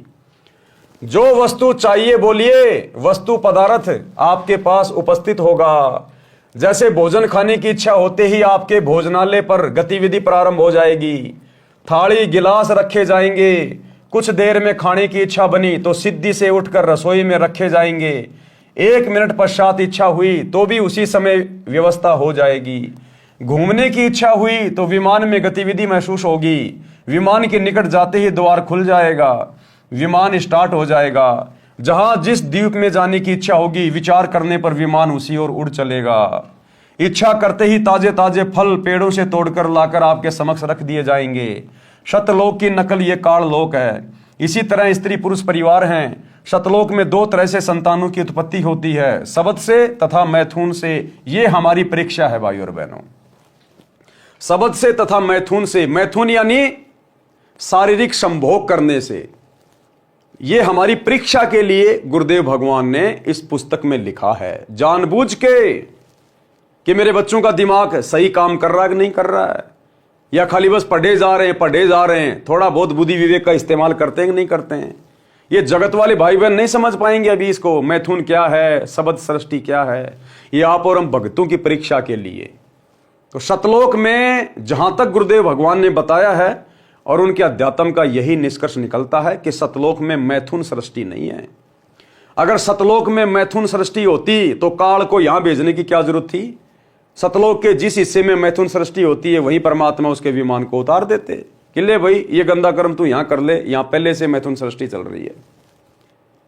तो एक सत्संग सुनिए जिसमें गुरुदेव ने स्पष्ट कर दिया कि सतलोक में मैथुन क्रिया से बच्चे पैदा नहीं होते, वहां पर मैथुन सृष्टि नहीं है, केवल शब्द से सृष्टि होती है। सुनिए छोटा सा सत्संग। तो सतपुरुष ने अपने कहते हैं 17 शब्द उच्चारण किए, वहां सतलोक की सृष्टि रची। एक तो जैसे पूरा 10 किले हों और फिर उसमें कंस्ट्रक्शन करनी न्यारी होती है, वो रचना की। एक शब्द से उन्होंने वहां के उस सतलोक के सब द्वीप रच दिए। एक द्वीप की इतना क्षेत्र है कि ये सारे ब्रह्मांड और उस एक द्वीप के कोण में रखे जा सकते हैं। इतना बड़ा विस्तार एक द्वीप का है। तो सबसे पहले बंदी छोड़ ने एक शब्द से वहां के सभी द्वीप रच दिए और फिर 16 शब्द उच्चारण किए। शब्द से सृष्टि होती है सतलोक में, ये मैथुन सृष्टि नहीं है। और फिर 16 शब्द उच्चारण किए। शब्द से सृष्टि होती है सतलोक में, ये मैथुन सृष्टि नहीं है। और फिर 16 शब्द उच्चारण किए। शब्द से सृष्टि होती है सतलोक में, ये मैथुन सृष्टि नहीं है। पहले शब्द से दीप लोक आदि रच दिए। दूसरे शब्द से फिर 16 शब्दों से 16 पुत्र वहां जिन्होंने वहां पर कंट्रोल करना है उस सारी सृष्टि के सतलोक की को, वो बनाए। तो भाई और बहनों, आपने सुन लिया कि सतलोक में मैथुन से सृष्टि नहीं है। और यहां गुरुदेव लिख रहे हैं कि सतलोक में शब्द से तथा मैथुन से सृष्टि होती है। इसका मतलब हमारी परीक्षा के लिए गुरुदेव भगवान ने जानबूझकर यह पॉइंट लिखा है। वह हंस पर निर्भर करता है। वचन से संतान उत्पत्ति वाला क्षेत्र सत्य पुरुष के सिंहासन के चारों ओर है। नर नारी से परिवार वाला क्षेत्र उसके बाद में है। वचन से संतान उत्पन्न करने वाले केवल नर ही उत्पन्न करते हैं। सतलोक में वृद्ध अवस्था नहीं है। नर नारी वाले क्षेत्र में लड़के तथा लड़कियां दोनों उत्पन्न करते हैं, विवाह करते हैं। केवल वचन से जो बच्चे उत्पन्न होते हैं वे काल लोक से मुक्त होकर गए जीव जन्म लेते हैं, फिर कभी नहीं मरते न वृद्ध होते हैं। जो सतलोक में मुक्त होकर जाते हैं उनको सर्वप्रथम सत्य पुरुष जी के दर्शन कराए जाते हैं। उस समय उसका वही स्वरूप रहता है जैसा पृथ्वी से आता है, परंतु वृद्ध नीचे से गया तो वहां सत्य पुरुष के सामने उसी अवस्था व स्वरूप में जाता है। उसका प्रकाश 16 सूर्यों के प्रकाश जितना हो जाता है। उसके पश्चात उसको उस स्थान पर भेज दिया जाता है जो सबसे भिन्न है। वहां जाते ही उसका स्वरूप तो वैसा ही रहता है, लेकिन उसके शरीर का प्रकाश 16 सूर्यों जितना हो जाता है। परंतु यदि वृद्ध नीचे से गया है तो युवा अवस्था हो जाती है। देखो भाई और बहनों, हमारी परीक्षा, सब हमारी परीक्षा के लिए लिख रहे हैं यहां गुरुदेव भगवान। क्या लिखा है? परंतु यदि बूढ़ा, वृद्ध यानी बूढ़ा, परंतु यदि वृद्ध नीचे से गया है तो युवा अवस्था हो जाती है। यानी इस पृथ्वी लोक से यदि कोई बूढ़ा व्यक्ति ऊपर जाएगा सतलोक में तो वो युवा हो जाता है। और पीछे क्या लिखा है गुरुदेव ने? यहां देखो क्या लिखा है परमात्मा ने।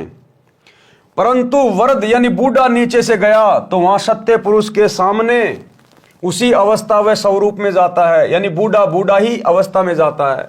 और यहां लिखा है यदि वृद्ध यानी बूढ़ा नीचे से गया है तो युवा अवस्था में हो जाती है। तो दोनों बातें एक दूसरे की विरोधाभासी हैं। तो ये हमारी परीक्षा के लिए है। कैसी परीक्षा? कि ये बूढ़ा शब्द आते ही हमारे दिमाग में तुरंत आ जाना चाहिए कि गुरुदेव ने तो सृष्टि रचना में बताया कि सतलोक में तो बुढ़ापा है ही नहीं, वहां तो जरा और मरण है ही नहीं, ना मृत्यु है ना बुढ़ापा है, वहां तो युवा शरीर रहते हैं। तो बुढ़ापा कैसे आ गया सतलोक में? बूढ़ा कैसे हो जाएगा व्यक्ति सतलोक में?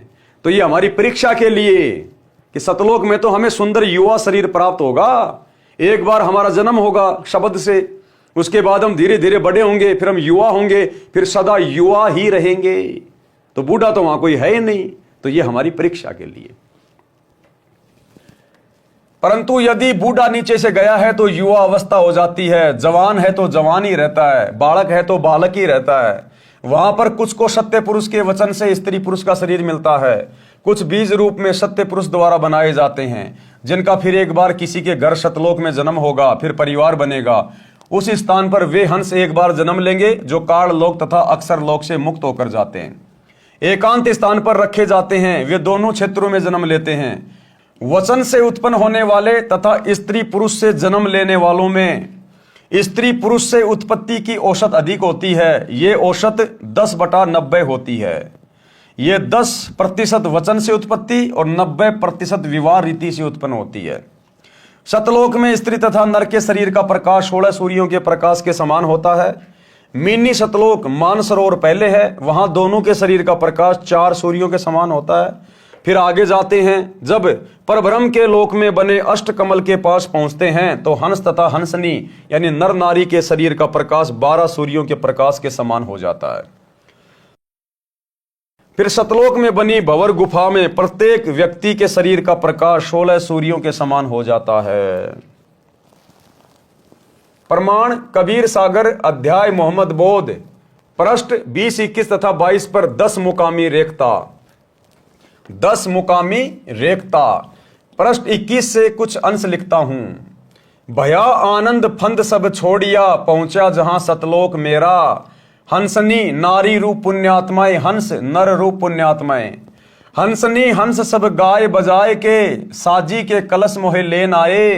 यानी धर्मदास जी कह रहे हैं कि जब मुझे कबीर परमात्मा मेरे सतगुरु सतलोक में लेकर गए तो वहां पर सतलोक के हंस और हंसनी गाजे बाजे के साथ मेरा स्वागत करके अपने साथ ले जाने लगे। हंसनी हंस सब गाय बजाए के, साज के कलश मोहे लेन आए। युगन युगन के बिछुड़े मिले तुम, आए के प्रेम करी अंग से अंग लगाए। पुरुष दरस जब दीन्या हंस को, तपत बहु जन्म की तब नशाए। पलट कर रूप जब एक सा कीन्या, मानो तब भानु षोडश उगाए। पहुप के दीप भोजन करे, शब्द की दे सब हंस पाई। पुष्प का सेहरा हंस और हंसनी, सच्चिदानंद सिर छत्र छाए। दीपे बहु दमनी दमक बहु बाती की, जहां घन शब्द को घमोड़ लाई। लगे जहां बरसने घनघोर के उठत, तहां शब्द धुनी अति सोहाई। सुन सोहे हंस हंसनी, युथ जोड़े झुंड हैं। एक ही नूर एक ही रंग रागे, करत बिहार मन भावनी। मुक्ति में कर्म और भरम सब दूर भागे। रंक और भूप कोई परख आवे नहीं, करत कोलाहल बहुत पागे। काम और क्रोध मद लोभ अभिमान, सब छोड़ पाखंड सत्य शब्द लागे। पुरुष के बदन कौन महिमा कहूं, जग में उपमा कछु नाही पाई। चांद और सूरज गण ज्योति लागे, नहीं एक ही नख प्रकाश भाई। परवाना जिन नाद वंश का पाइया, पहुंचिया पुरुष के लोक जाई। कहे कबीर यही बाती सो पाइयो, सत्य पुरुष की राह सो प्रकट गाई। अब भावार्थ कर रहे हैं गुरुदेव। इस अमृतवाणी में स्पष्ट है कि परमेश्वर कबीर जी सतगुरु रूप में पृथ्वी से धर्मदास जी को लेकर सतलोक को चले तो रास्ते में 9 स्थान आए, जैसे नाशूत, मलकूत, ये फारसी में शब्द हैं। इन 7 आसमानों के पार अचिंत विष्णु लोक आदि के पार जब सतलोक में पहुंचा तो धर्मदास जी कह रहे हैं कि मेरे को सत्कार के साथ यानी मेरा वेलकम करने के लिए सत्कार के साथ लेने को सतलोक के हंस यानी नर और हंसनी यानी नारी, गाते नाचते ढोल आदि साज बाज बजाते हुए स्त्रियां सिर के ऊपर कलश रख कर लेने आए। उनके शरीर का प्रकाश 16 सूर्यों के समान था। मेरे शरीर का प्रकाश भी उनके शरीर के प्रकाश के समान 16 सूर्यों के समान हो गया। जो पृथ्वी लोक से मोक्ष प्राप्त करके हंस जाता है वह पुहुप द्वीप में ले जाया जाता है। वहां सर्व सुख हैं, वह सतलोक का हिस्सा है, परंतु सर्वप्रथम नीचे से गए मोक्ष प्राप्त जीव को पुहुप द्वीप में रखा जाता है। यहाँ का दृश्य बताया जा रहा है। यहां से इसका जन्म अन्य स्थानों में परिवार में होता है। इसके पश्चात उस स्थान का वर्णन है जहां नर नारी से उत्पत्ति होकर परिवार बनता है, जहां पर नर नारी के जोड़ों के समूह सुख से बैठे बातें करते हैं, बादल गरजते हैं, फवारें पड़ती हैं। ये भिन्न स्थान है जहां सतलोक निवासी पिकनिक के लिए जाते हैं। कुछ स्थान ऐसे हैं जहां ना बादल दिखाई देता है और वर्षा भी हो रही होती है। दीक्षा के पश्चात भगत को क्या क्या करना चाहिए उसकी जानकारी पवित्र कबीर सागर के अध्याय धर्मबोध में भी है। कृपया पढ़ें अध्याय धर्मबोध का सारांश। कबीर सागर में 33वां अध्याय धर्मबोध पृष्ठ 177 521 पर है। इस अध्याय में परमेश्वर कबीर जी ने धर्म करने का विशेष ज्ञान बताया है। यह भी स्पष्ट किया है कि कबीर परमेश्वर के सच्चे पंथ में दिन में 3 बार संध्या की जाती है। त्रिकाल संध्या जो आजकल आपको YouTube पर बहुत ज्यादा देखने को मिलेगी भविष्यवाणियों में कि अगर आपको युग परिवर्तन में बचना है, सतयुग में प्रवेश करना है, आपने त्रिकाल संध्या करनी पड़ेगी। त्रिकाल संध्या ही एकमात्र बचाव है। अब दुनिया को पता नहीं ये त्रिकाल संध्या है क्या, ना दुनिया जानती ना कहीं लिखी हुई। केवल वेदों में जिक्र है कि त्रिकाल संध्या साधक को करनी होती है। अब ये त्रिकाल संध्या वास्तव में क्या है, कैसे की जाती है, कैसे ये सफल होगी, ये तो भाई सतगुरु रामपाल जी से उपदेश लेने के बाद ही पता चलेगा। क्योंकि हम भगत तो जब से उपदेश लिया है रोजाना त्रिकाल संध्या कर रहे हैं पिछले 10-11 साल से। इसलिए युग परिवर्तन में आप और हमारा कुछ नहीं बिगड़ना। अगर मर्यादा में रहेंगे, गुरु पे विश्वास रखेंगे और अपनी भक्ति को, त्रिकाल संध्या को नियमित रखेंगे, भक्ति बोध हाथ में लेके, अगर पढ़े लिखे हो तो। ये मोबाइल में चलाने से, त्रिकाल संध्या करने से कुछ नहीं होगा। परमेश्वर कबीर के सच्चे पंथ में दिन में 3 बार संध्या की जाती है। संध्या का अर्थ है 2 वक्त का मिलन। एक संध्या सुबह, उससे दिन और रात्रि का मिलन होता है। यानी सुबह के नित्य नियम का जो समय है तकरीबन 5 बजे के आसपास का, तो वो 2 समय का मिलन होता है, उसको संध्या कहते हैं। रात्रि का समय जा रहा है, सुबह का समय आ रहा है, वो 2 समय का मिलन है। फिर दोपहर की हम रमणी करते हैं 12 से 2 के बीच में, तो उस समय 12 बजे के बाद में सुबह का दिन जा रहा है, दोपहर का दिन आ रहा है, तो वो 2 समय का मिलन हो गया। फिर रात्रि में संध्या आरती, शाम के समय जैसे सूर्य अस्त होता है तो दिन का समय जा रहा है, रात्रि का समय आ रहा है, तो वो तीसरे नंबर की संध्या हो गई, यानी 2 समय का मिलन हो गया। इसको कहते हैं त्रिकाल संध्या। एक संध्या सुबह, उससे दिन और रात्रि का मिलन होता है, रात्रि विदा होती है, दिन का शुभारंभ होता है।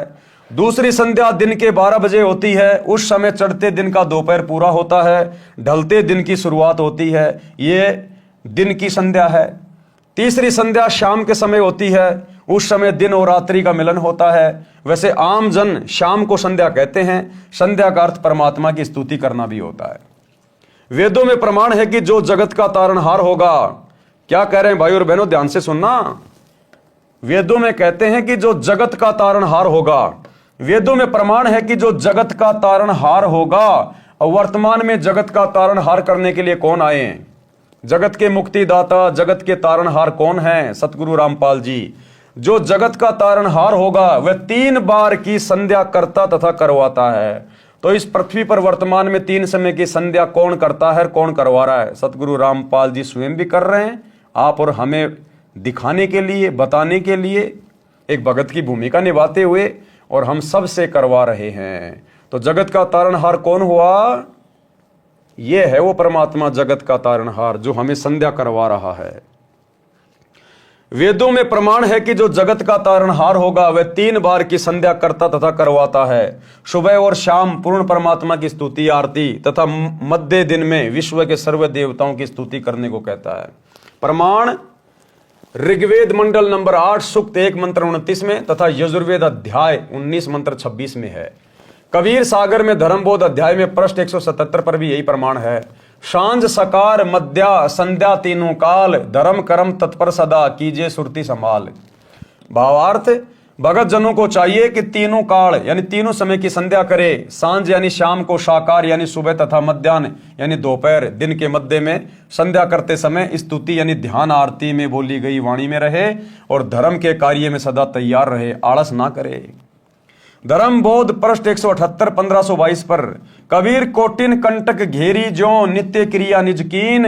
चाहे भगत पे लाखों संकट क्यों ना आ जाएं, लेकिन अपने गुरु के द्वारा बताई गई तीनों समय की आरती, नाम का सुमरण, सत्संग सुनना, अपने 500 यज्ञ कभी भी नहीं छोड़ने चाहिए। कबीर कोटिक संकट घेरे जो नित्य क्रिया निज कीन, सुमिरन भजन एकांत में मन चंचल गए लीन। यानी कुछ समय एकांत में बैठकर प्रभु के नाम का सुमरण करना चाहिए। ये खाते पीते, उठते बैठते, नहाते धोते, ये तो केवल भक्ति की शुरुआत के लिए है। जब आपको शतनाम मिल जाए उसके बाद आपने घंटा आध घंटा जैसा भी आपको समय मिले आपने अभ्यास करना है। शांति से बैठकर सुरती नृत्य मन और पवन से आपने सुमरण करना होगा, तब जाके बात बनेगी। ये खाते पीते करते रहने से बात नहीं बनेगी। क्या कह रहे हैं परमात्मा? सुमरण भजन एकांत में मन चंचल गए लीन। अपने मन को रोककर आपने एकांत में बैठकर भी सुमरण करना चाहिए। भगत के ऊपर चाहे करोड़ों कष्ट पड़े परंतु अपनी नित्य की क्रिया तीनों समय की संध्या अवश्य करनी चाहिए तथा चंचल मन को रोककर एकांत में परमात्मा की दीक्षा वाले नाम का जाप करें। कबीर भक्तों और गुरु की सेवा कर श्रद्धा प्रेम सहित परम प्रभु ध्यावई करी अतिशय मन प्रीत। अपने गुरुदेव तथा सत्संग में आए, घर पर आए भक्तों की सदा आदर के साथ सेवा करे, श्रद्धा तथा प्रेम से सेवा करनी चाहिए। परम प्रभु यानी परम अक्षर पुरुष की भक्ति अत्यधिक प्रेम से करे। किसकी भक्ति? परम अक्षर पुरुष की। तो भक्ति आज हमें किसने दी? परम अक्षर ब्रह्म ने, सतगुरु रामपाल जी भगवान ने। तो कहते हैं अपने गुरुदेव की सेवा और गुरुदेव की भक्ति बहुत ही प्रेम से, बहुत ही श्रद्धा भाव से करे, तब कहीं जाकर हमारा काललोक से छुटकारा होगा। भगत जति तथा सती होना चाहिए। अब इस पॉइंट के ऊपर भाई और बहनों हम कल रात्रि 8 बजे फिर से लाइव आएंगे, तो कल रात्रि सभी भाई बहन फिर से जुड़िए। तब तक गुरुदेव भगवान हम सबको आज्ञा दें, इजाजत दें, सद्बुद्धि दें, आशीर्वाद दें। बंदी छोड़ सतगुरु रामपाल जी भगवान की जय हो।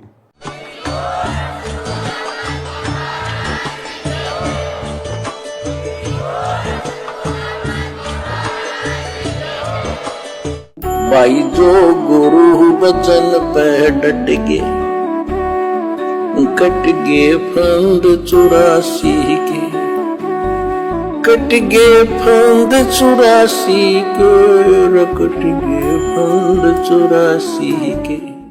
भाई जो गुरु बचन पे डट गे, कट गे फंद 84 के,